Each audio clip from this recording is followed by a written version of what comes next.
ஃபேமிலியில் எல்லோரும் நல்லா இருக்காங்களா? சாப்பிட்டீங்களா? சாரி நான் கவனிக்கலை. ஒரு புறா பறந்து வந்துருச்சு முள்ளுள்ள மாட்டி. அதுக்கு இந்த கண்ணுலெல்லாம் அம்மா போட்ட மாதிரி இருக்குது, என்னமோ முடியாத மாதிரி இருக்குது அந்த புறா.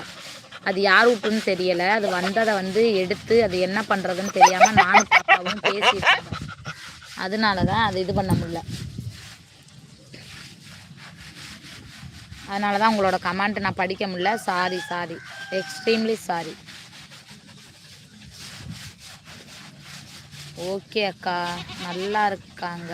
நாங்கள் சாப்பிடலை. சரி செல்வி, வீட்டில் வேலை இருக்குன்னா நீங்கள் தாராளமாக போகலாம். வீட்டில் போய் வேலையை பாருங்கள். ஏன்னா அது ரொம்ப முக்கியம்.